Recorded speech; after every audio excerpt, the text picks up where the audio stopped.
Bonjour à tous. Est-ce que vous m'entendez sans le micro comme ça ou pas? Ça va?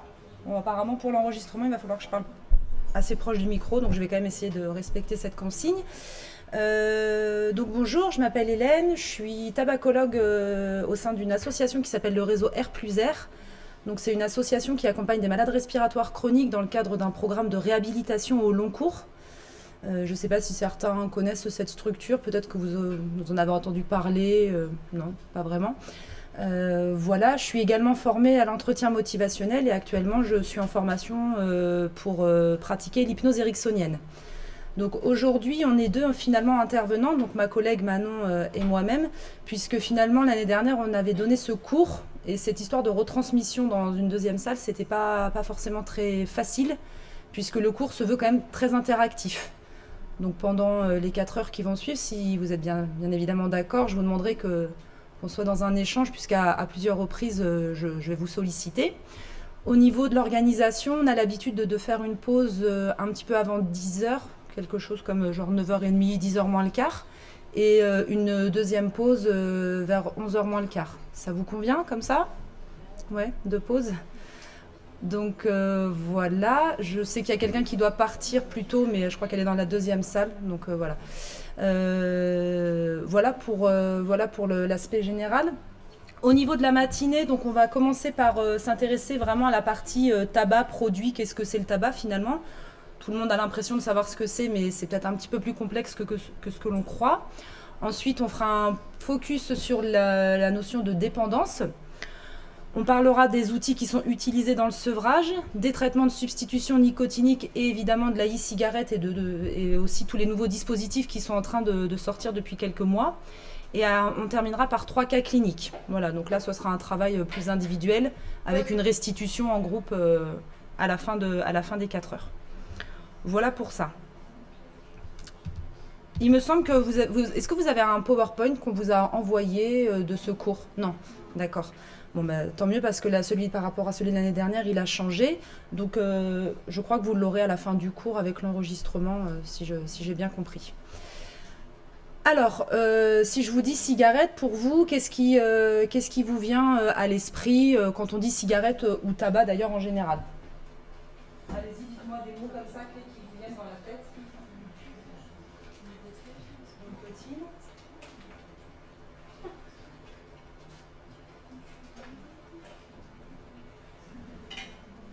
Pas plus que ça pour le moment.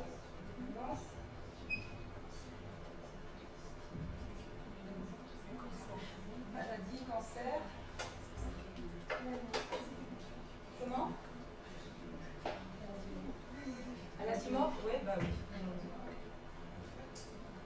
La fête? Quelqu'un dit ça, fête?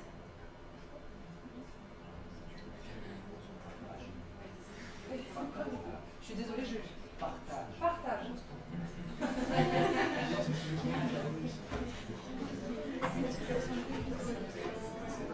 Quoi d'autre? Vous pouvez dire un tout petit peu plus fort parce que j'entends plein de choses, mais malheureusement je suis sur l'oreille, oui. Est-ce que vous ne connaissez pas d'autres produits qui sont dans la cigarette que la nicotine? Oui, dans ton bureau. Ah. Mais encore?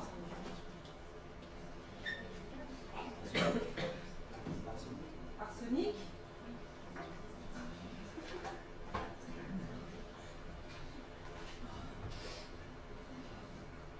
Pas plus?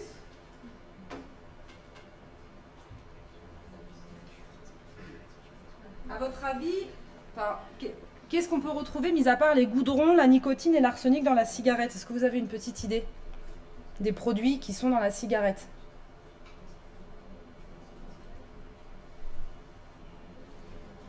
Vous avez jamais vu la photo de l'autopsie d'un meurtrier avec la cigarette ouverte en deux?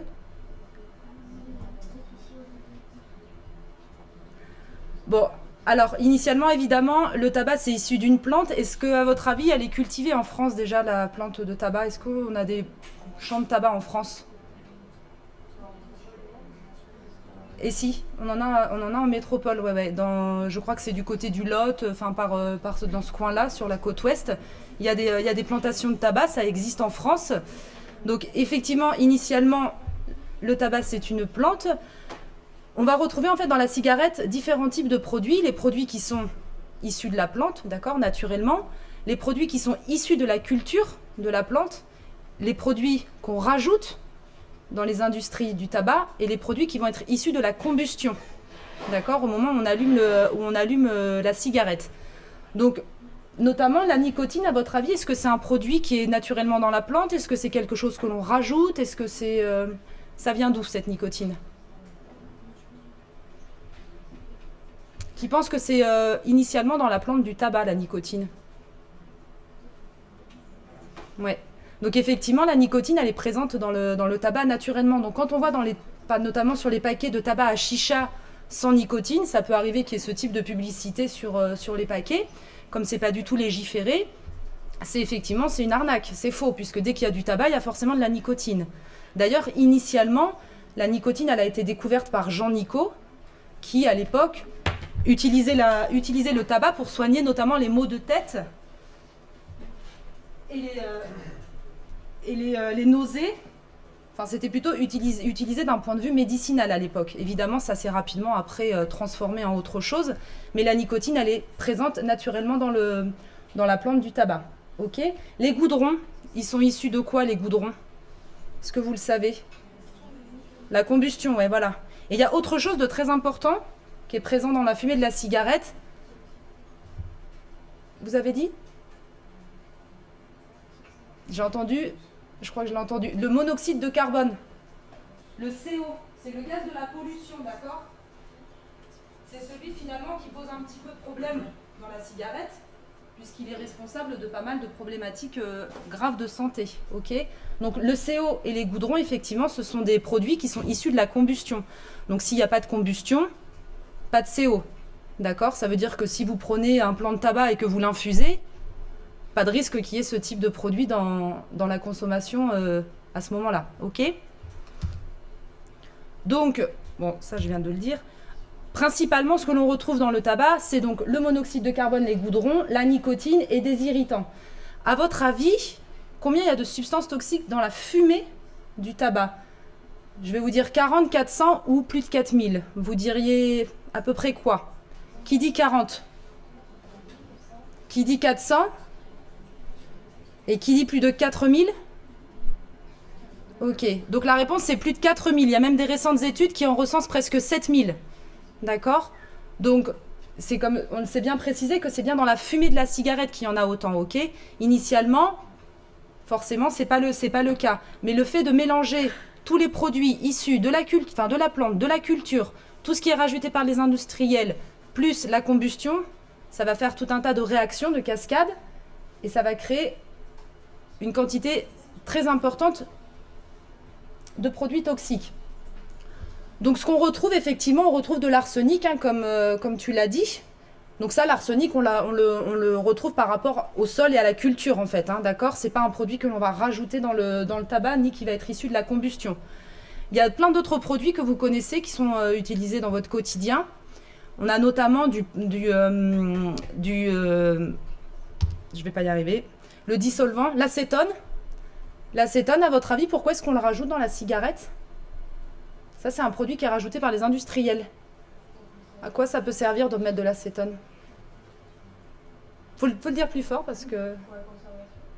Pas pour la conservation, ça pourrait, mais c'est pas le cas. Non plus. C'est pour rendre en fait plus dépendant. On s'est rendu compte il y a pas mal d'années de ça que l'action de l'acétone avait en fait un pouvoir, allait agir finalement sur le récepteur à la nicotine et allait permettre une dépendance un petit peu plus rapide et un petit peu plus forte. Donc en général, tous les produits qui sont rajoutés par les industriels, c'est soit pour adoucir le goût, ok, pour rendre plus dépendant, pour améliorer le goût éventuellement. Pourquoi est-ce qu'on veut améliorer le goût? Parce que c'est dégueulasse, absolument. Hein, le tabac, fumer du tabac quand il est tout juste séché, franchement, faut déjà avoir la gorge préparée, quoi. Paraît-il que c'est extrêmement fort. Donc forcément, pour séduire un maximum de personnes, ils ont été obligés de l'adoucir, d'améliorer le goût pour que ça soit un petit peu plus facilement consommable. Initialement, d'ailleurs, on fumait beaucoup plus de tabac brun. Le tabac blond, c'est beaucoup plus récent. Je ne sais pas si vous avez déjà entendu parler des gitas de maïs ou vous avez déjà vu des gens fumer des gitas de maïs. Déjà, ça se sent. Hein, la personne qui le fume à côté, on voit bien que c'est du tabac brun. Le cigare aussi, notamment, c'est du tabac brun. C'est beaucoup plus fort. Et en plus de ça, à l'époque, on ne mettait pas de filtre. Donc, jusqu'au bout, on profitait du goût. Donc, cette affiche-là, qui est quand même souvent présente dans les cabinets médicaux, chez les professionnels de santé en général, elle est assez intéressante puisqu'effectivement, elle répertorie quelques produits qu'on retrouve dans la cigarette. Donc, comme je le disais tout à l'heure, il y a l'acétone et l'ammoniac, d'accord, qui sont les deux effectivement que l'on rajoute pour renforcer le pouvoir addictif de la cigarette. Donc, on va retrouver du cadmium, c'est ce qu'il y a dans les piles. Bon, ça, c'est issu de la culture, hein, c'est dans les sols. Du polonium 210, il y a tout un tas, il y a du mercure. Donc, bon, tous ces produits, le plomb, ce sont vraiment les traces que l'on retrouve, c'est lié à la culture, lié au sol dans lesquels sont cultivées les plants de tabac. Après, évidemment, c'est très difficile de cultiver du tabac. Ça nécessite beaucoup d'utilisation d'engrais, pesticides et autres amis. Donc, en plus de ça, il y a tous les polluants liés à la culture de la plante que l'on retrouve dans la fumée de la cigarette. Donc, au final, à peu près entre 4 et 7 000 substances toxiques présentes dans la cigarette. OK ? Donc, comme je vous le disais juste avant, il existe du tabac brun et du tabac blond, qu'aujourd'hui on utilise quand même, on fume essentiellement du tabac blond. Après, le tabac brun, c'est plutôt dans le cigare. Et à votre avis, est-ce qu'il existe des différences de toxicité entre la cigarette normale, industrielle, et le tabac à rouler? Est-ce que pour vous, c'est la même chose? Est-ce qu'il y en a un qui est un peu plus toxique que l'autre? Qu'est-ce que vous en pensez de ça? Le tabac à rouler est plus toxique, tu penses? Oui, c'est vrai. Est-ce que tu sais pourquoi c'est plus toxique? Je sais pas. Oui, c'est ce qu'on n'a pas voulu utiliser pour faire les cigarettes industrielles. En fait, c'est le déchet de la plante. D'accord? Donc, ce qui se passe, c'est que quand ils récupèrent le plant de tabac, toutes les nervures vont aller dans le tabac à rouler, ce qu'on appelle les déchets de la plante. Et ces nervures, c'est les parties qui sont les plus chargées en produits issus de la culture, qui sont aussi les plus chargées, enfin qui vont en tout cas créer une combustion un peu plus forte et qui vont créer beaucoup plus de monoxyde de carbone. Donc on dit qu'une cigarette roulée, c'est l'équivalent de 3 cigarettes industrielles. Donc on fume une roulée, c'est comme si on avait fumé 3 cigarettes industrielles en quantité de monoxyde de carbone produit. D'accord ? Donc c'est quand même une information importante parce que beaucoup de personnes pensent que c'est moins toxique de fumer une roulée. Et en fait, c'est vraiment une idée reçue et c'est important, c'est important en tout cas de véhiculer un message qui est vrai. Autre chose, le tabac à rouler, souvent on ne met pas de filtre. D'accord? Ou quand on en met un, c'est ces tout petits filtres-là qui filtrent vraiment peu de particules. Donc la toxicité aussi, elle est plus importante à cause de ça. Autre point aussi, c'est un tabac qui est plus humide, donc elle s'éteint, il faut la rallumer. Et à chaque fois qu'on rallume, c'est là où effectivement il y a aussi la combustion la plus importante et donc des quantités de monoxyde de carbone dégagées qui sont plus importantes. Ça, c'est une autre raison. Et enfin, le tabac, il met plus de temps à se consumer. Donc en fait, finalement, sur une cigarette, on est à peu près entre 8 et 10 bouffées. Sur une roulée, on peut largement aller jusqu'à 20 bouffées. Donc aussi, finalement, on va plus fumer en quantité.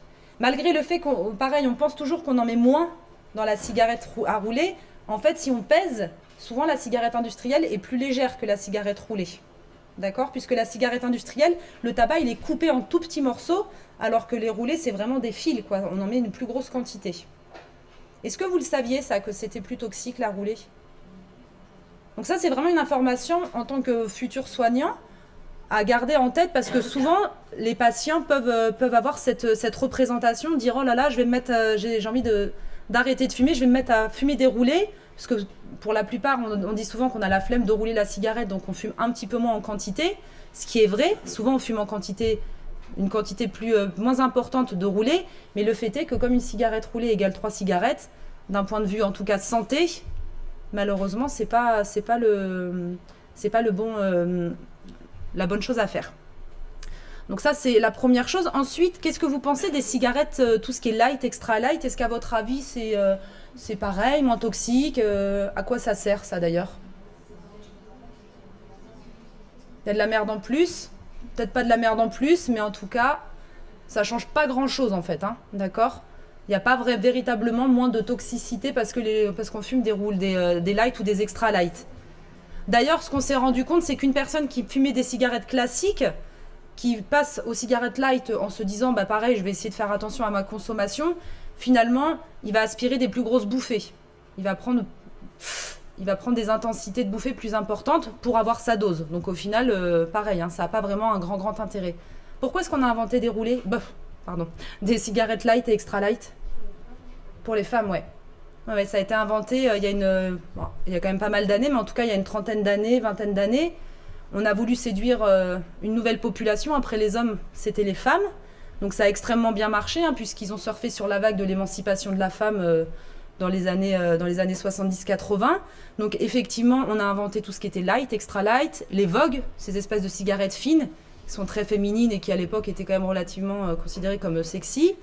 Et on a aussi inventé autre chose. Ouais, les menthols, les cigarettes qui ont un arôme. Et alors ça, à votre avis, les menthols, pareil, plus toxiques, moins toxiques? Plus toxiques, ouais. Et oui, hein, il y a un produit supplémentaire. En plus, l'effet menthol, ça dilate, ça a un effet vasodilatateur, donc ça va dilater les vaisseaux. Donc le tabac va pénétrer un peu plus en profondeur. Donc effectivement, aromatiser, c'est vraiment pas mieux. Après, il y a souvent des patients qui posent la question est-ce que Marlboro c'est mieux que Camel, que Philip Morris? Bon, alors à cette question, vous répondez que c'est toutes les mêmes. Hein. Au final, il y a effectivement quelques différences de goût, hein, ça j'en conviens, mais sur le plan, on va dire, toxique, c'est exactement pareil. Et pareil aussi, ils surfent beaucoup sur la vague du bio, de plus en plus, notamment le tabac à rouler, du tabac bio, ça change strictement rien, d'accord, hein. Et puis bon, le tabac bio qui a été fait dans un pays lointain, pareil, il n'a pas les mêmes normes que notre bio à nous. Donc mais faut se méfier de ça, quoi. Et de toute façon, que ce soit bio ou pas, les goudrons, les monoxydes de carbone, enfin tout ça, ça y sera quoi qu'il arrive. Ok? Un cigare, à votre avis, ça équivaut à combien de cigarettes? 5? Ouais, qui dit mieux? 10, j'ai entendu?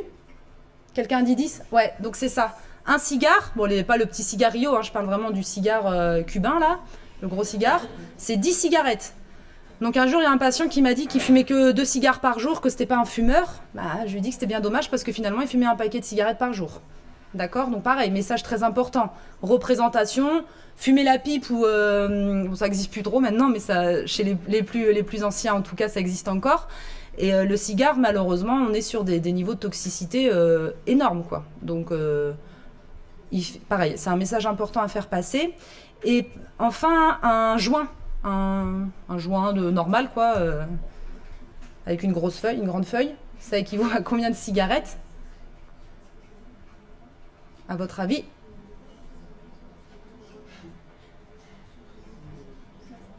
C'est 7 cigarettes. L'équivalent de 7 cigarettes.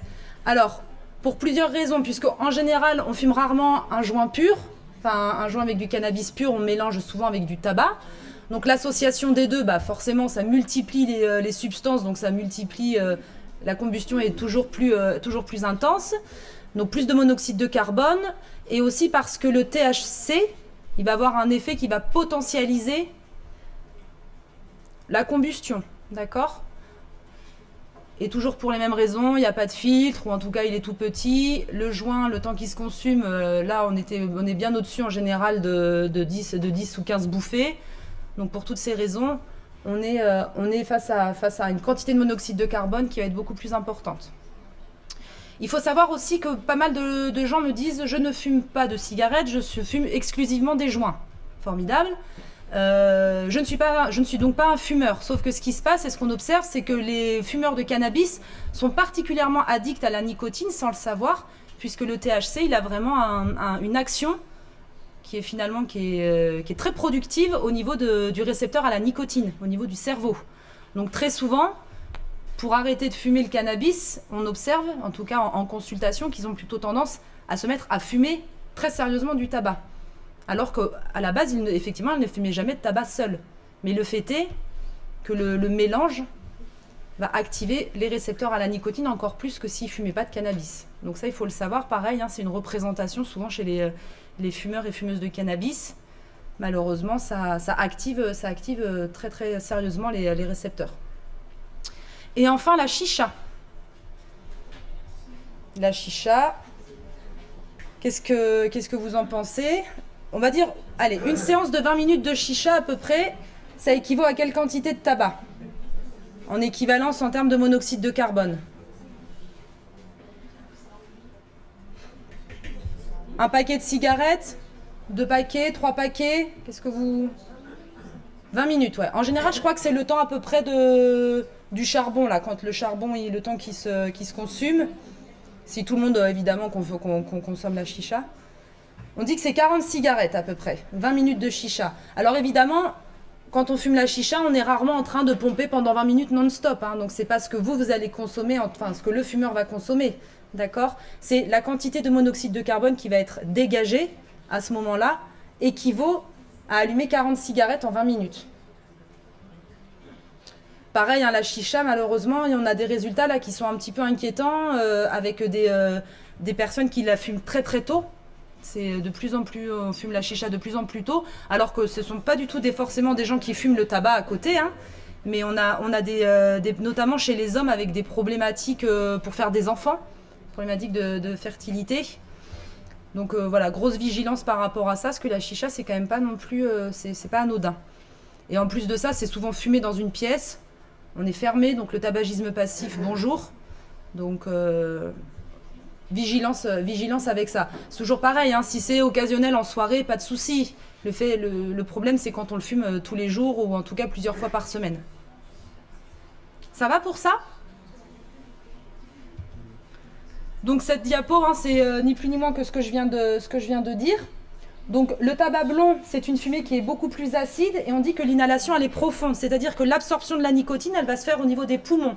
À l'inverse, le tabac brun, c'est une fumée qui est dite alcaline avec une absorption qui se fait au niveau des muqueuses de la bouche. Donc c'est pour ça d'ailleurs que souvent on le crapote, le tabac brun. C'est pour ça que le cigare, on le crapote. Déjà parce que c'est un peu fort. Donc évidemment, la plupart des gens me disent « Oh ben moi je fume le cigare, donc ça va pas dans les poumons, je suis tranquille à ce niveau-là ». Effectivement, on observe un petit peu moins de problématiques au niveau pulmonaire.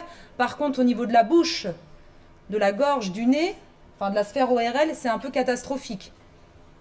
C'est aussi, si on doit parler de maladies, c'est plutôt les cancers, du coup, les cancers ORL qui vont se développer chez les fumeurs de cigares, particulièrement.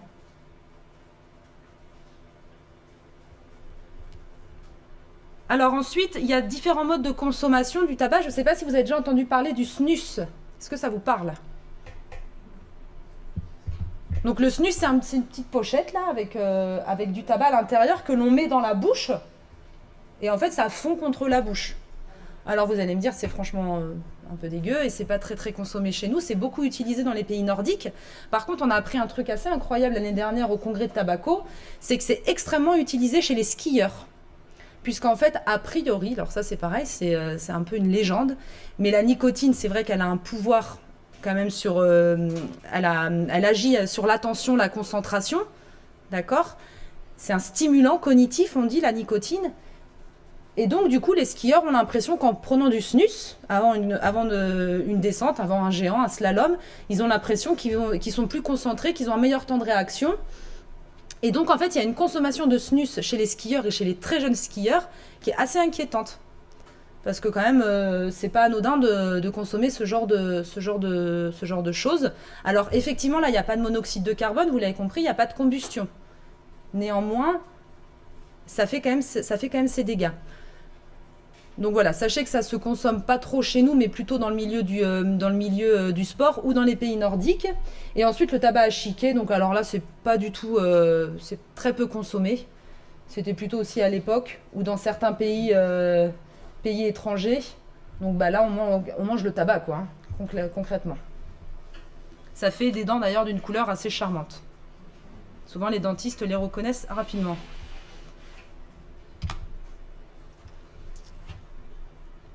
Alors, au niveau des chiffres, bon, rien de très particulier, si ce n'est que la prévalence du tabac, elle s'élève à 31%, donc 32% plutôt.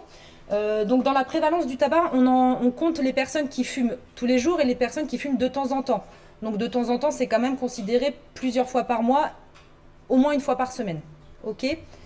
La bonne nouvelle, c'est qu'il y a une baisse du nombre de fumeurs quotidiens, d'accord, depuis ces dernières années. Le dernier baromètre santé, donc il a été publié en début d'année 2019, et c'était les chiffres de consommation sur 2017-2018. Donc on compte à peu près 27% de fumeurs dans la population générale chez les 18-75 ans. Donc c'est quand même beaucoup mieux qu'en 2016. Et il faut savoir qu'en 2010, on était plutôt à 30% de fumeurs quotidiens. Donc il y a quand même depuis 2010 une baisse significative du nombre de fumeurs. D'ailleurs, elle a été évaluée à 1,4 million de fumeurs en moins.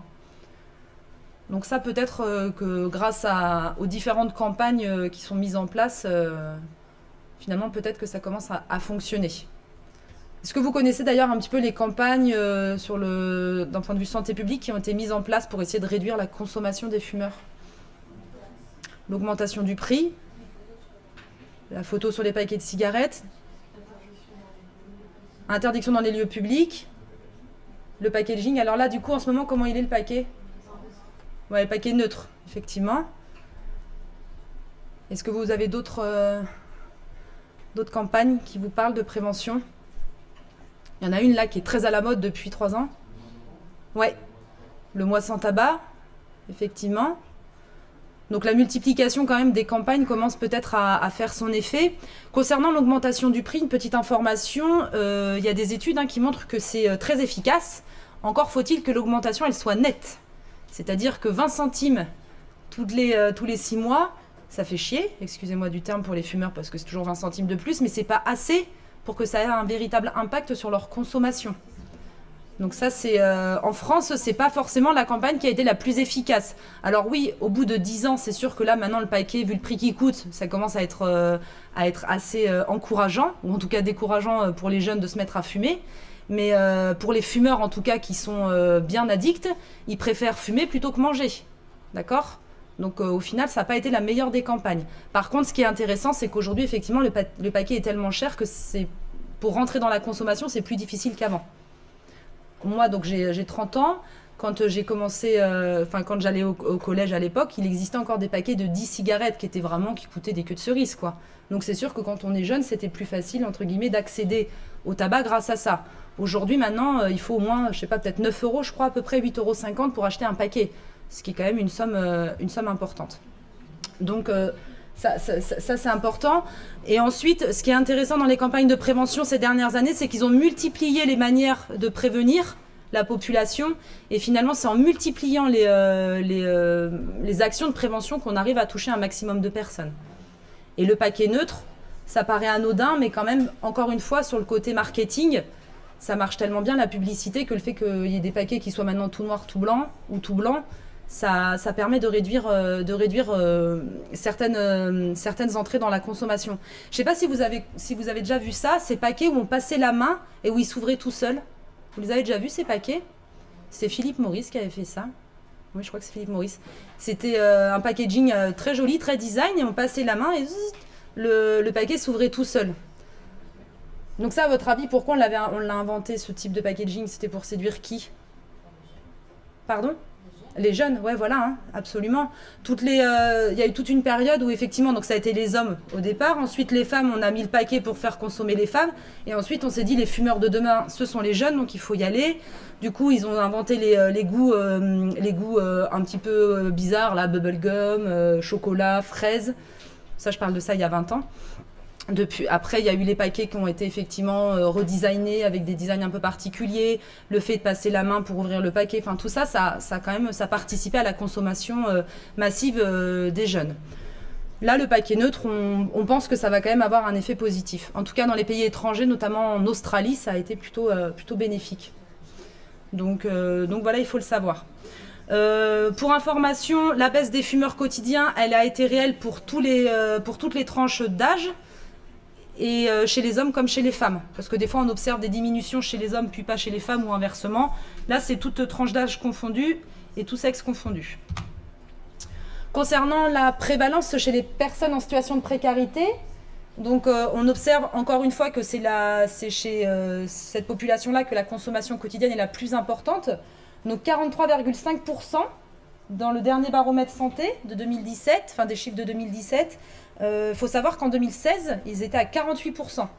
Donc pareil, la diminution, elle est quand même très, très nette. Et chez les ouvriers, la dernière donnée date de 2014, on était à peu près à 37%, 38%. J'ai pas trouvé de données récentes, donc je crois pas que dans le dernier baromètre santé, il y ait eu cette information. En tout cas, ce qu'on observe, c'est qu'effectivement, chez les personnes ayant des diplômes inférieurs au bac, étant en situation de précarité, les consommations sont les plus importantes. Ça, c'est vrai dans tous les pays. C'est pas que en France. Et là, bon voilà, là, la petite information dramatique. 2012, le tabac est responsable de 6 millions de décès dans le monde et de 700 000 en Europe et de plus de 70 000 en France. Le baromètre santé, je ne sais pas, c'est quelque chose que vous connaissez ? C'est Santé publique France qui porte ces études épidémiologiques-là. C'est intéressant, hein, à l'occasion, sur le site, je vous ai mis les liens. Les sources bibliographiques, dans tous les domaines, il y a toutes les données épidémio. Donc là, c'est pour le tabac, mais il y a aussi toutes les autres addictions. Pour information, des fois, il y a des choses qui sont assez intéressantes. Est-ce que vous avez des questions ? Non ?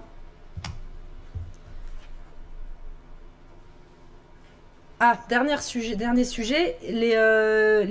les cigarettiers, ils ont des nouveaux projets. Quelle est leur cible, à votre avis, maintenant, aux cigarettiers ? Les bébés ? C'est ça. Ouais. Moi, ça marche assez bien. C'est plutôt les femmes enceintes, du coup, qu'il faudrait toucher à ce moment-là. Est-ce que vous savez quelle est la nouvelle cible ? Ouais, ça se pourrait. Mais là, c'est plutôt les pays en voie de développement. D'accord, ils mettent le paquet, sans vouloir faire de jeu de mots, désolé, ils mettent le paquet sur les pays en voie de développement. Pareil, hein, ils vont voir les enfants très jeunes, donc ils jouent beaucoup sur le design, aussi des paquets. Là, pour le coup, elles valent des queues de cerise pour que les personnes deviennent addictes. Donc, ça fait déjà maintenant une dizaine d'années que c'est le cas.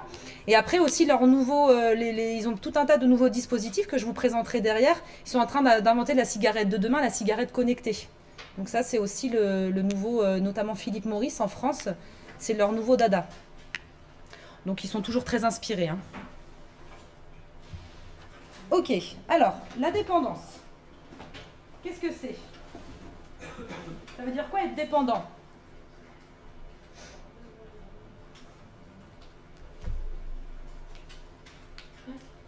À votre avis ?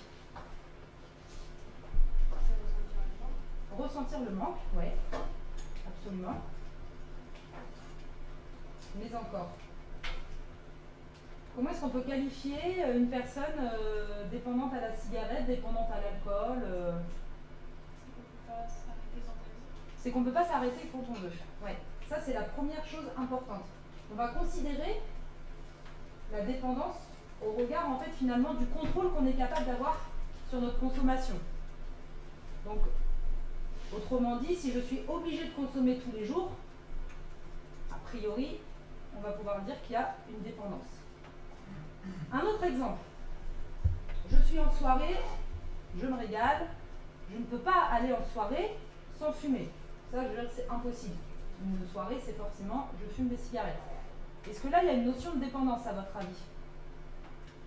Oui ? Je pense que oui. Ouais. Donc oui, effectivement. il n'y a pas forcément que la question de la régularité. Évidemment, la régularité, ça va avoir une incidence très importante sur le niveau de dépendance, sur l'intensité de la dépendance. Mais on peut avoir une dépendance à la cigarette sans fumer tous les jours. Moi, dans mon entourage, je connais plein de gens qui sont dépendants à la cigarette, puisque en soirée, ils se descendent un paquet de cigarettes dans la soirée. Mais ils ne fument jamais après. Néanmoins, si on fait 2 soirées par semaine, c'est un peu embêtant, quoi. Ça fait 40 cigarettes semaine, c'est pas une consommation anodine. D'accord? Donc la notion de dépendance, effectivement, il faut l'avoir à ce niveau-là. Donc il y a la notion de j'ai besoin de fumer tous les jours, ou en tout cas tout le temps. Comment est-ce qu'elle se manifeste, cette dépendance? On a dit qu'on a un manque quand on ne fume pas. Qu'est-ce qu'il y a d'autre? Des signes physiques, comme lesquels?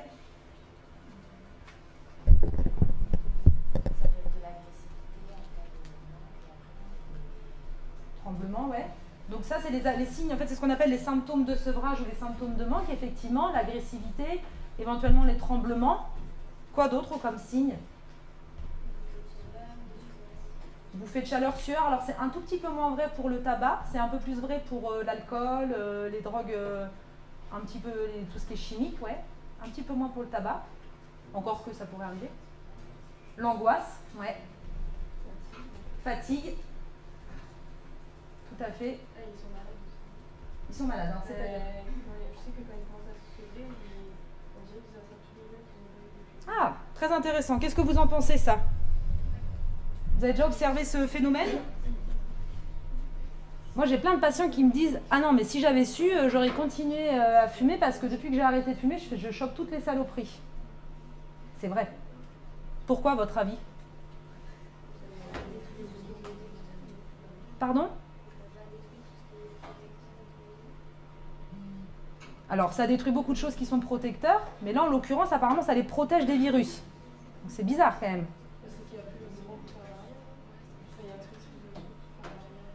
Alors, c'est un peu ça. En fait, finalement, le tabac, quand ça fait des années qu'on fume, notre corps, il est habitué à avoir toutes ces substances à l'intérieur de nous, donc il sait se défendre, on va dire, sur le plan immunitaire, dans cet équilibre-là. Et le jour où on arrête de fumer, en fait, tout l'équilibre, il est à refaire, il est à se reconstruire. Donc forcément, il y a un laps de temps où on est tout simplement plus sensible, et donc on chope tous les petits virus. C'est pour ça qu'arrêter de fumer l'hiver pendant la gastro et la grippe, c'est peut-être pas le plus stratégique. Enfin, encore que c'est plutôt pour plaisanter. Mais effectivement, on observe que comme il y a ce déséquilibre homéostasique à l'intérieur, les personnes sont plus sensibles, plus vulnérables. Et en plus de ça, tous les symptômes de sevrage qu'on vient de dire, les gens sont souvent plus fatigués, plus angoissés, plus tout.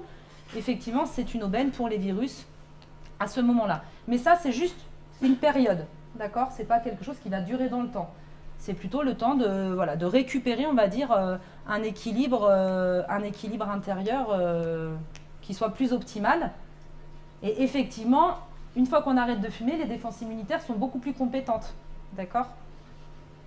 Mais c'est vrai que c'est quelque chose qu'on observe très souvent. Donc, à vous de renforcer l'envie d'arrêter de fumer, de leur dire que c'est juste passager et que c'est tout simplement lié au sevrage, aux premières semaines et premiers mois du sevrage. Donc, on a parlé des symptômes de manque, l'agressivité, l'angoisse, la fatigue.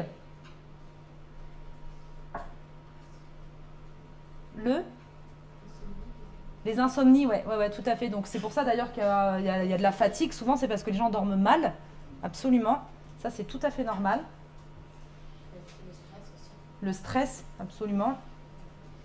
Donc ça, c'est toute la famille des symptômes joyeux des fumeurs en sevrage. Donc, il faut les pardonner quand ils sont durs avec nous. Malheureusement, ils n'y peuvent rien. La faim, très intéressant, absolument. L'augmentation de l'appétit. Donc ça, je vais vous expliquer d'où ça vient. Et donc, on a dit que la dépendance, ça entraînait un manque de quelque chose. Et ce manque, il est donc a priori physique. Mais est-ce qu'il est que physique, le manque? Comment ça peut se manifester, la dépendance, autrement? Psychologique, ouais. C'est-à-dire? Pardon? C'est dans les habitudes, ouais. Donc, l'ennui, tout à fait. C'est très chronophage de fumer. Hein. C'est pour ça d'ailleurs que chez la population des chômeurs, on observe une prévalence plus importante parce que l'ennui est l'ennemi, finalement, du fumeur. D'accord? Donc effectivement, dans la notion de dépendance, on a le côté produit, le côté physique, mais pas que. C'est d'ailleurs pour ça que s'il y avait que ça, s'il y avait que la problématique physique, ce serait beaucoup plus facile d'arrêter de fumer. Mais il y a autre chose. Donc là, je vous ai mis la définition de la dépendance selon le DSM-5. Donc il définit les dépendances comme un mode d'utilisation inadapté d'un produit. Donc c'est intéressant la notion d'inadapté parce que c'est pas parce qu'on fume des cigarettes de temps en temps qu'on est tout de suite addict et accro au tabac. Okay, donc c'est vraiment le mode d'utilisation qui va être inadapté, qui va conduire à une altération du fonctionnement, voire une souffrance cliniquement significative caractérisée par la présence de 2 ou plus des manifestations suivantes à un moment quelconque d'une période continue de 12 mois. Bon, ça c'est la définition du manuel de psychiatrie du DSM-5. Et en fait, ce qui est intéressant, c'est que dans ce manuel de psychiatrie, ils ont recensé 11 critères, d'accord, de dépendance. Et selon le nombre de critères présents, on va considérer plus ou moins le niveau de dépendance. Donc je les ai imprimés, je pourrais vous les donner. Et en fait, là, ça vaut pour toutes les consommations, d'accord? Que ce soit d'ailleurs la consommation d'un produit ou que ce soit notamment les écrans. Ça rentre tout à fait là-dedans. Donc les 11 critères, si on a 2 à 3 symptômes, parmi les 11 critères, on va considérer qu'il y a une dépendance légère. Donc croyez-moi, on est très vite dépendant. 4 à 5 symptômes, on est sur une dépendance moyenne. Plus de 6 symptômes, on est sur une dépendance sévère. À quoi ça sert, à votre avis, ces classifications? Exactement, c'est à savoir ce qu'on va utiliser pour le sevrage.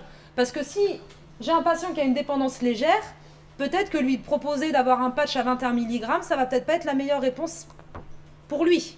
D'accord? Il y aura peut-être autre chose de plus adapté. Donc ça permet effectivement d'avoir en face des traitements qui soient médicamenteux ou non, adaptés a priori à leur niveau de dépendance. Bon, je vous donne un exemple de critères, hein. C'est pas très important. Donc on va considérer beaucoup de temps est passé à des activités nécessaires pour obtenir la substance, pour utiliser la substance ou alors récupérer les effets de cette substance. Donc admettons si quelqu'un présente ce symptôme-là, on va le cocher. Des activités sociales, occupationnelles ou récréatives importantes sont abandonnées ou réduites à cause de l'utilisation de la substance. On coche. Utilisation répétée de la substance dans des situations où cela peut être physiquement dangereux. On coche. Voilà, donc il y a tous ces critères. Ok ? Donc 2 à 3 symptômes, dépendance légère, et après, on va dire qu'au-delà de 4 symptômes, on considère qu'il y a une dépendance quand même qui est plus importante. Donc c'est pas inintéressant. En tout cas, la nouveauté de cette définition, c'est que ça met en évidence finalement des niveaux de dépendance. D'accord ?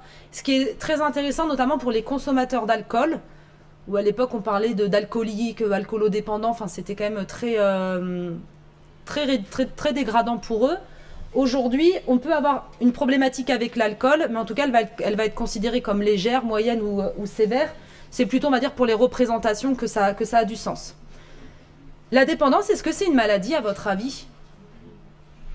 Oui ? Tout le monde est d'accord avec ça ? Oui ? Ouais, ça, c'est très important de l'avoir en tête aussi. Hein.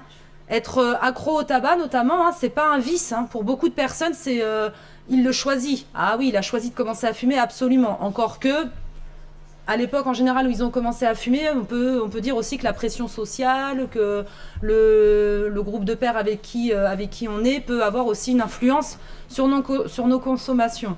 Donc, il est évident que à la base, c'est peut-être un pseudo-choix, mais qu'après, ça n'est plus un choix. D'accord ? Et on ne parle plus de volonté d'arrêter de fumer. Hein. Tout le monde a la volonté finalement de rester en vie et de ne pas choper des maladies à cause de ça. Mais c'est bien plus important. Finalement, c'est plus que de la volonté qu'il faut pour arrêter de fumer. Ça va bien au-delà, on va le voir tout à l'heure. Donc surtout, hein, quand vous avez des patients qui sont fumeurs, attention à la culpabilité, parce que ce sont des gens souvent qui se sentent coupables de fumer. Autant il y a une époque, c'était vachement bien de fumer, autant maintenant, c'est vachement mal de fumer, quoi. Et ils en entendent parler tout le temps, par leurs professionnels de santé, par leur entourage. Donc c'est important d'être encourageant et d'être déculpabilisant. Il y a eu une neurologue qui avait présenté une étude qui avait été très intéressante sur la punition chez les enfants fumeurs. Finalement, elle avait montré qu'au niveau du cerveau, il y avait des aires, les aires cérébrales, qui était relié. Donc c'est-à-dire que je punis, en fait j'active l'envie de fumer. Donc pas très stratégique quand son enfant nous dit bah, je fume, de le punir ou en tout cas de le rendre coupable, de le culpabiliser. Ça va activer les aires de la dépendance. Idem quand on s'adresse à nos parents et qu'on essaye un peu de faire marcher la fibre affective pour leur dire oui, d'arrêter de fumer ou quoi que ce soit. Ben, attention à ce qu'on dit, à ce qu'on fait, parce que derrière, ça va aussi potentiellement encore plus donner envie de fumer. D'accord ? C'est pour ça qu'on dit que la déculpabilisation, c'est vraiment important. Voilà pour ça. Alors, les formes de dépendance, il y en a 3. C'est lesquelles ? Bon, vous les avez déjà dites. Hein.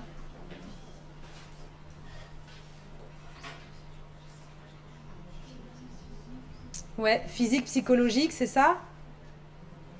Et comportementale, ouais, social, comportemental. Donc, dans la physique, forcément, c'est en rapport avec la nicotine, avec la substance psychoactive. Donc, la nicotine, à votre avis, est-ce qu'on a des récepteurs nicotiniques naturellement dans le cerveau ? Oui, ouais. Quelle idée ? Autant il y en a, par exemple, sur certaines drogues où on les crée, autant là, ils sont naturellement présents. D'accord ? Donc, ils sont situés derrière, là, dans le noyau accumbens. Voilà, c'est pas très important en tout cas, je vous le dis juste pour votre culture personnelle. Donc c'est derrière là, au niveau du cerveau, derrière le cerveau. Et donc le récepteur nicotinique, il va aller se poser, hein, se mettre sur son récepteur à chaque fois que l'on fume.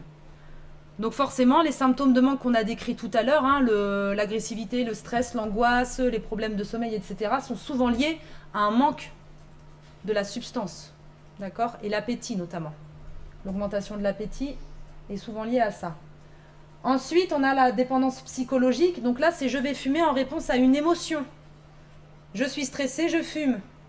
J'ai un examen, je fume. À l'inverse, je suis heureux, bah, j'ai envie de fumer aussi. Ça peut arriver aussi. C'est un peu moins vrai, mais ça peut arriver. Et ensuite, la dépendance dite comportementale, c'est donc là, je vais fumer par rapport à l'environnement. Donc, je suis en train d'attendre le bus ou le tram, j'allume une cigarette. Je suis dans ma voiture, forcément, systématiquement, je fume. Je suis au téléphone avec mon meilleur copain ou ma meilleure copine, je fume. Alors, c'est ce qu'on appelle des associations positives. Et en fait, tout le travail à faire quand on essaye d'arrêter de fumer, bah, c'est surtout sur ça, quoi. D'accord ? C'est là où on va dire, le combat est le plus compliqué. Parce que finalement, quand il y a une dépendance physique, on va pouvoir la traiter grâce à des traitements. D'accord ? Alors que les deux autres, c'est plus compliqué. À votre avis, est-ce que quand on est fumeur, on est forcément dépendant à la nicotine ? Oui ? Non. Ouais, donc là, le geste, on est plutôt dans tout ce qui est comportemental. C'est lié aux habitudes, la gestuelle, l'oralité. Mais effectivement, on n'est pas tous dépendants à la nicotine. Pourquoi ? C'est bizarre, a priori.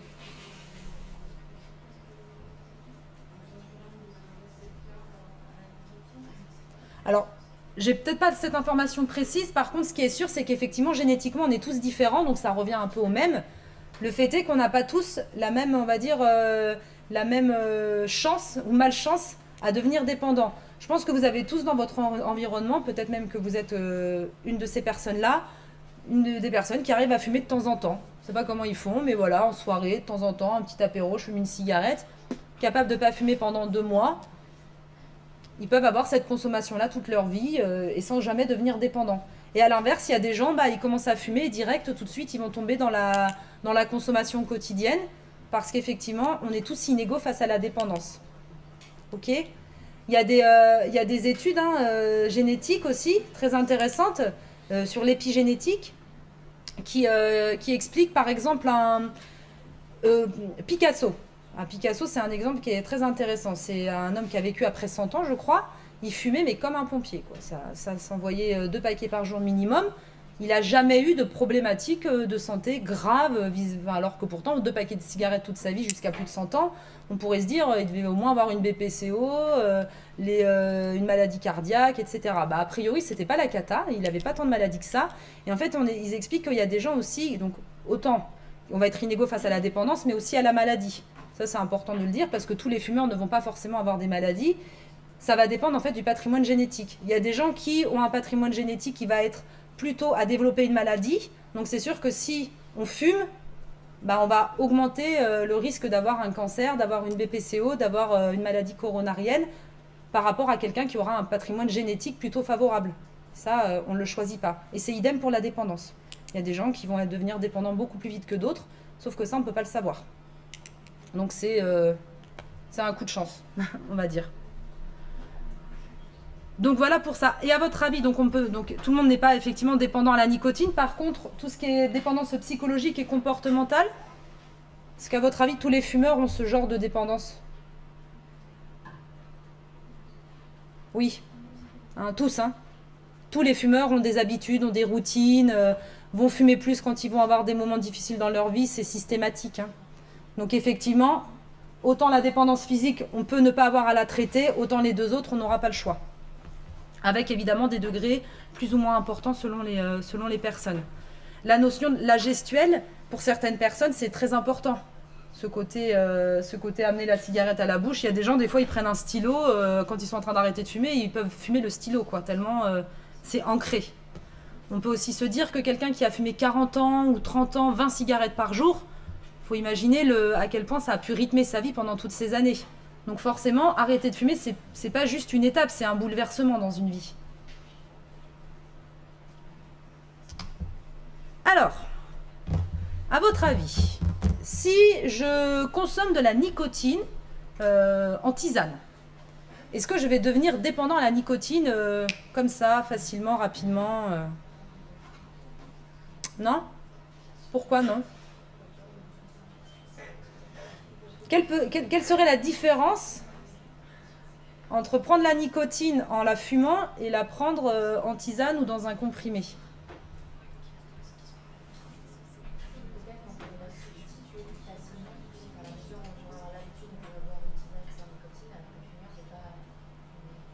C'est vrai, sur la notion d'habitude, mais au niveau vraiment, là je parle très physiquement, mais ce que tu dis c'est tout à fait vrai.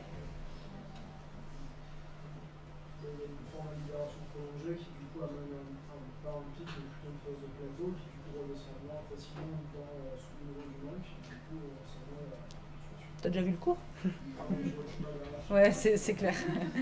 Effectivement, en fait, quand je fume une cigarette, alors je vais pas avoir un plateau en fait quand je fume une cigarette, je vais carrément avoir ce qu'on appelle un shoot nicotinique. Je vais avoir un pic de concentration plasmatique en nicotine. Et en fait, c'est cette violence finalement, ce shoot, qui va stimuler mon récepteur. D'accord? On imagine qu'il frétille. Il est super content, il a sa dose. Il est stimulé, il est excité, donc il va faire qu'en redemander jour après jour, semaine après semaine, mois après mois. Alors que quand je le consomme en tisane ou en comprimé, je vais plutôt avoir ce que tu décris, on va avoir une augmentation progressive le temps de la digestion, tout simplement, pour que la nicotine, le niveau plasmatique en nicotine augmente et que finalement ma nicotine arrive au cerveau. Donc en fait cet effet progressif ne va pas du tout avoir le même impact que l'effet rapide du shoot. À votre avis, en combien de temps la nicotine, elle va dans le cerveau quand on fume? Une bouffée de cigarette. J'inhale une bouffée, une seconde, un peu plus. Parce que c'est un petit peu moins rapide qu'une intraveineuse. 7 secondes. En 7 secondes, la nicotine, elle va arriver au cerveau. Donc en fait, c'est la violence du shoot qui va vraiment créer la dépendance. Alors j'aime bien faire un petit schéma, je vous le fais parce que en fait il est un peu, on va dire, simplifié et c'est avec des mots simples, mais c'est quelque chose que vous pourrez refaire devant des patients à l'occasion un jour. Il faut imaginer que dans le cerveau on a des récepteurs à la nicotine, d'accord? Comme on l'a dit tout à l'heure, ils sont naturellement présents dans le cerveau. Au fur et à mesure des années, on va fumer, en général on commence rarement par fumer 20 cigarettes par jour, quoi. Au début on commence tranquillement. Pour arriver à un moment donné à une consommation, on va dire, acceptable, un niveau de consommation qu'on va garder plus ou moins toute sa vie, jusqu'à temps en tout cas qu'on arrête. Donc à chaque fois qu'on fume, en 7 secondes, j'envoie la dose de nicotine. Ok? Donc là en fait je vais envoyer des petites doses à mon récepteur. Et par la même occasion, j'excite mon récepteur. D'accord? Je le stimule. Hop, deuxième bouffée, je continue à remplir mon petit récepteur. Troisième bouffée, vous avez compris l'idée, je le remplis de plus en plus. Et puis au fur et à mesure, au début de ma consommation, à un moment donné, j'ai saturé tous mes récepteurs, il n'y a plus de place. Donc qu'est-ce qui se passe? J'en crée des nouveaux, des bébés, qui vont à leur tour grandir et en créer des nouveaux, jusqu'à temps qu'on arrête, entre guillemets, d'en créer. Donc en fait, le fait de stimuler mon récepteur si rapidement en 7 secondes, c'est ça qui va créer la dépendance, parce que tout simplement, je vais exciter mon récepteur. Alors que si je prends un bonbon à la nicotine, le récepteur, il va être, entre guillemets, rassasié, on va mettre une dose de nicotine qui va être acceptable, pour éviter en tout cas d'avoir tous les symptômes de manque. Mais la bonne nouvelle, c'est que je ne vais pas l'exciter, mon récepteur. Il ne va pas être stimulé. Donc progressivement, il va s'endormir. Sauf que, à la première cigarette, à la première bouffée de tabac, le risque c'est de tout restimuler, de tout réveiller. D'accord? Bon, c'est très simplifié mon explication, mais globalement c'est ça, et c'est ce qui est important d'expliquer aux patients. Parce que souvent on me dit, bah oui, mais si je veux arrêter de fumer et que vous me donnez de la nicotine en patch, quel intérêt? A priori, effectivement, il a raison, ça ne sert à rien. Mais si, ça sert à quelque chose parce qu'effectivement, le mode, en tout cas de consommation, le mode de propagation de la nicotine permettra le sevrage, permettra de se déshabituer de la nicotine et de déshabituer les récepteurs de leur substance. Ok? Et c'est aussi pour ça que le danger, c'est que quand ça fait quelques mois qu'on a arrêté de fumer et qu'on se dit, tiens, je m'en grille juste une petite, maintenant j'ai arrêté de fumer, je suis tranquille.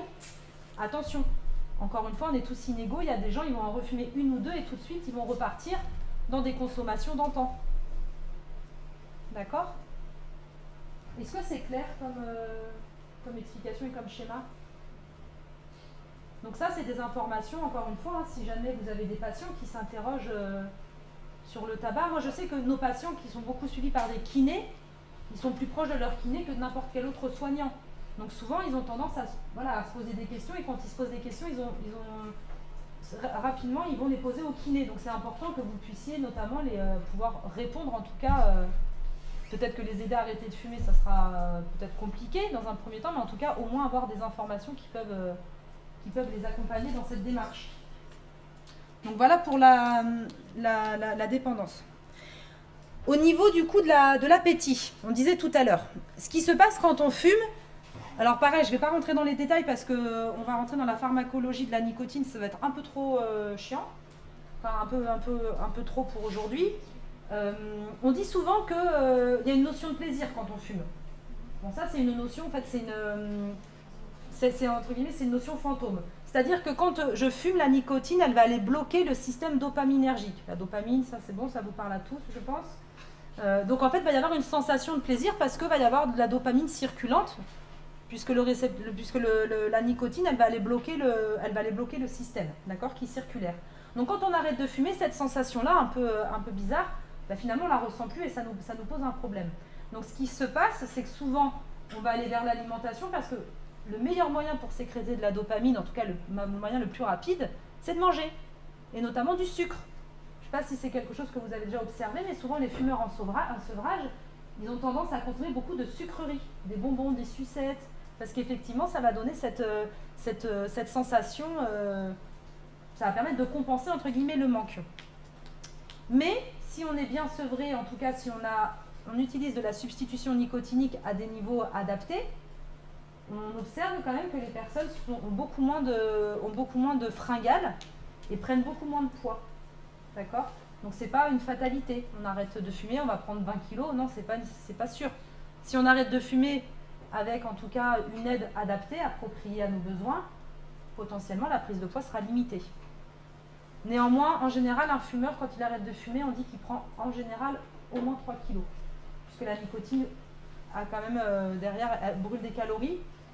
Donc effectivement, 20 cigarettes, à peu près 400 calories, on dit, 4 à 500 calories par jour. Donc forcément, quand on arrête de fumer, ça revient.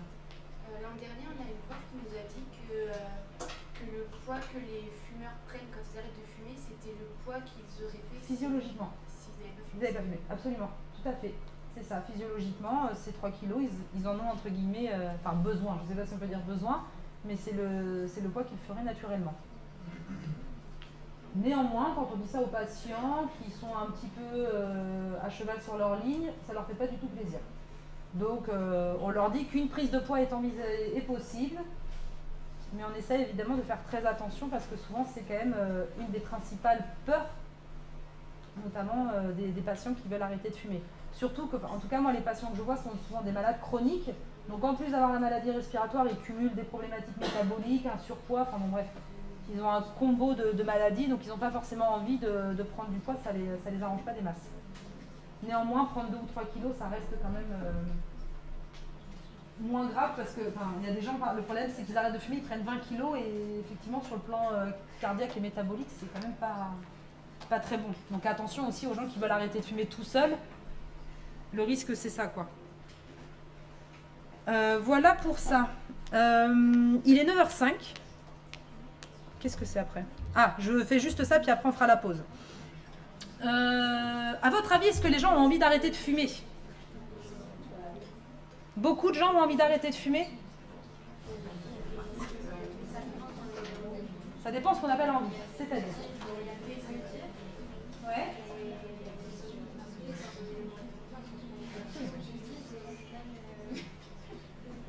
Il y a beaucoup de... Effectivement, donc il y a beaucoup de formes d'envie différentes.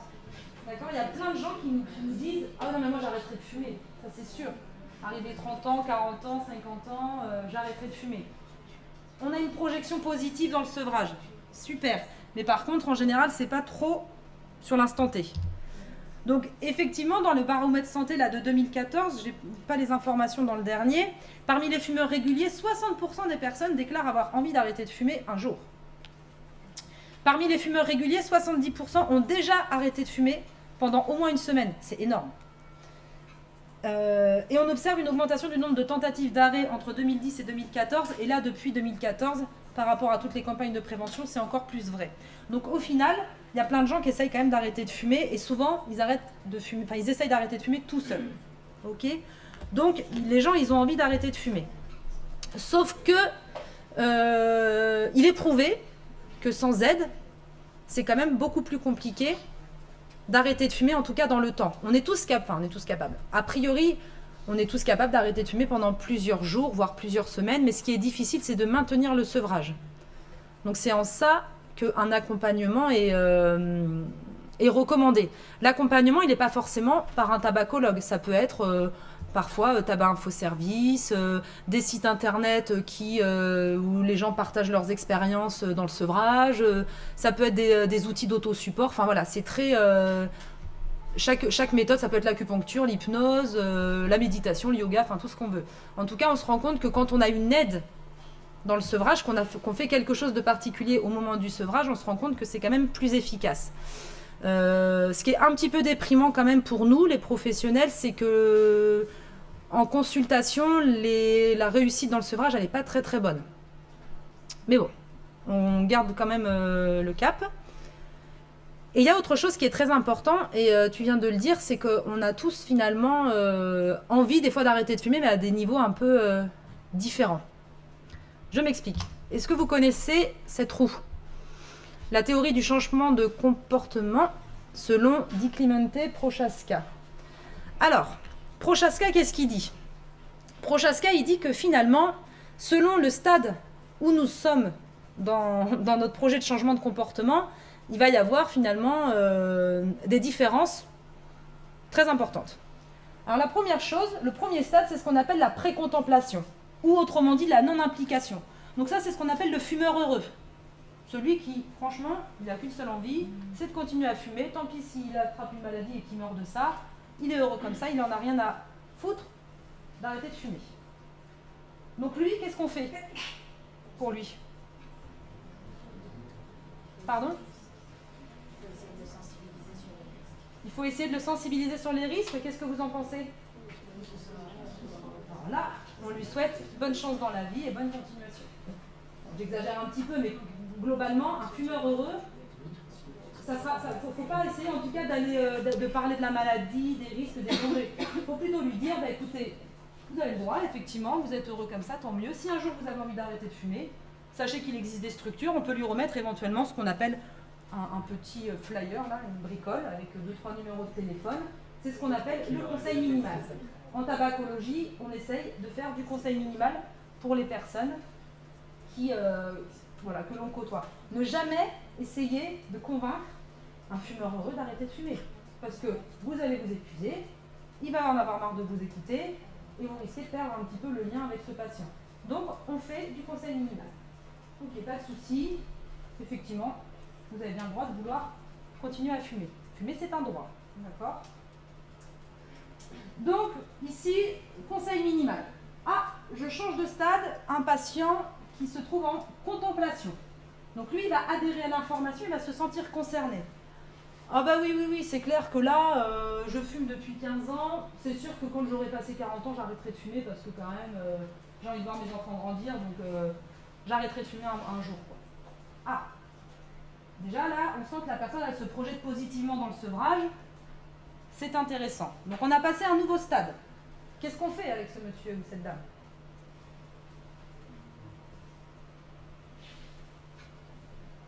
À votre avis ? On lui parle des patchs et des bonbons à la nicotine ? Non, trop tôt. On l'encourage, tout simplement. On le valorise. Formidable. C'est très courageux déjà de vous projeter dans le sevrage tabagique. Je caricature, mais l'idée c'est ça. On valorise. Quelqu'un qui a une idée, en tout cas qui envisage de s'engager, il faut l'encourager, le valoriser.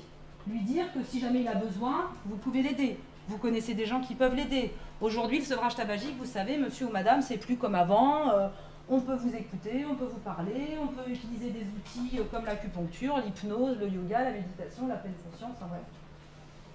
On y va selon le patient, selon ce qu'il apprécie. On essaye de surfer sur ces leviers pour l'encourager à aller vers. Mais encore une fois, on n'incite jamais. On encourage, on accompagne. Troisième étape, décision d'un changement, je me prépare. Monsieur Dupont, ça y est, j'ai envie d'arrêter de fumer. J'ai décidé, le jour de mes 30 ans, j'arrête de fumer. Ah, donc là, il n'a pas encore 30 ans, mais c'est dans 6 mois. Il a déjà projeté d'arrêter de fumer, il a daté, donc là, qu'est-ce qu'on fait ? On met en place. Là, il faut charger la mule. C'est le moment où, effectivement, le patient il va être réceptif à tout ce qu'on va lui dire et à tous les outils qui vont exister pour l'aider à arrêter. Donc c'est là où, effectivement, il faut commencer à lui dire « Est-ce que vous voulez de l'information ? Est-ce que je peux vous aider dans cette démarche ?» S'il vous dit oui, on y va. Donc là, ça va de les substituts nicotiniques, comment je les prescris, etc., etc. Ici, quatrième, l'action, initiation du changement, mise en place d'un nouveau comportement. Ça y est, c'est le 9 juillet, j'ai 30 ans, je vais arrêter de fumer. C'est aujourd'hui que j'arrête. Qu'est-ce qu'on fait ? On l'accompagne toujours. Et surtout, qu'est-ce qu'on fait ? Quelque chose de très très important, qu'on ne fait jamais assez. On félicite. On valorise, toujours. Les gens qui sont fumeurs, ou en tout cas qui essayent d'arrêter de fumer, sont des gens souvent qui ont une confiance en eux qui est plutôt basse. C'est rare de se dire, oh là là, j'ai envie d'arrêter de fumer, j'ai confiance en moi à 10 sur 10, je suis trop fort, je vais y arriver tout de suite. Non, souvent c'est des gens qui ont un peu peur, souvent ils ont déjà essayé d'arrêter de fumer avant, ça ne s'est pas passé comme ils l'auraient voulu, donc ça peut être décourageant. Donc on stimule, on valorise, on félicite. Maintien du changement, consolidation. Ah, je suis contente, ça fait 3 mois que j'ai arrêté de fumer, ça y est, je crois que je tiens bon bout. Qu'est-ce qu'on fait ? On félicite, toujours. On valorise, ça c'est sûr. Et surtout, qu'est-ce qu'on aide à faire ? On prévient la rechute. Et oui, parce que si on ne prévient pas la rechute, le risque, c'est qu'il rechute. Donc surtout, on continue d'en parler, d'encourager, de dire que si jamais il y a un coup de mou, par exemple, moi ce que je fais avec mes patients qui sont j'ai des patients, des fois ça fait 6 mois qu'ils sont en sevrage, ils continuent de venir me voir parce qu'ils ont toujours peur de rechuter. Donc à chaque fois on discute de leur peur. Ok, donc là vous avez une soirée prévue la semaine prochaine, c'est une situation à risque. Allez, on se projette positivement dans cette situation, comment vous allez réagir positivement, parce que finalement vous pouvez essayer de devenir cette personne qui aura pas envie de fumer. Donc la personne elle va me dire, oh bah oui, effectivement je serai certainement joyeuse, contente d'être avec mes amis, sans fumer, bref. Projection positive. On prévient la rechute, on l'accompagne. Et on valorise toujours, toujours et toujours. Et une fois qu'on a fait tout ça, finalement, Prochaska, il dit, ça y est, là, on peut parler d'un nouveau comportement, d'une nouvelle habitude, mais ça va prendre du temps. Et le risque, c'est que si on ne répond pas correctement à chacune de ces étapes, bon ben soit il ne changera jamais de comportement, ou alors s'il a changé de comportement et qu'on ne l'a pas finalement accompagné jusqu'au bout, c'est qu'il rechute. Et que là, on recommence dans la boucle. Ok? Bon, ça c'est très théorique, on en pense ce qu'on veut, mais en tout cas c'est intéressant, juste pour se rendre compte que selon où on en est, il ne va pas falloir réagir de la même manière. Et ce qu'on observe, c'est que très souvent dans un cabinet, le médecin généraliste, il va dire au patient, ouh là là, mais vous fumez 10 cigarettes par jour depuis 20 ans, mais avec votre diabète, ça c'est pas bon du tout, il faut arrêter de fumer tout de suite. Hein. Oui, mais je pense que ça, cette personne, elle le sait, parce qu'à mon avis, son diabétologue lui a dit, sa petite fille lui a dit, son oncle lui a dit, bref, ça c'est pas une information nouvelle pour elle. Donc il faut que vous devez, attention toujours avec ces phrases toutes faites, finalement c'est parfois très contre-productif. Vous vous en rendez compte de ça? C'est quelque chose que vous pouvez observer? Les patients, ils sont quand même très sensibles au langage. On ne se rend pas forcément compte, hein, comme ça, avec du recul. Moi qui ai suivi une formation d'entretien motivationnel, je ne sais pas si ça parle à certains d'entre vous, l'entretien motivationnel, c'est un terme qui n'est pas très adapté d'ailleurs, mais en fait c'est une posture, un état d'être avec un patient qui va finalement favoriser l'alliance thérapeutique et qui va favoriser le changement de comportement, puisqu'en fait on va s'intéresser qu'à une seule chose, c'est la motivation des patients. Et rien que ça, s'intéresser à la motivation des patients et pas à nos motivations à nous, ça change la donne. Parce que nous, souvent, on a des projets vis-à-vis de nos patients, on a envie qu'ils arrêtent de fumer, et c'est nous qu'on a pas envie. Ce qui est important, c'est ce dont lui, il a envie. Et ça, il faut toujours l'avoir en tête, et ça vaut pour tout, hein. Pour la cigarette, pour se mettre à faire l'activité physique, pour manger plus équilibré, pour boire un peu moins, enfin, c'est valable pour tous les comportements. Ça va tout ça? On fait une pause si vous voulez. Il est 9h15. On prend une dizaine de minutes à peu près, jusqu'à l'admi maximum. À 30, on reprend.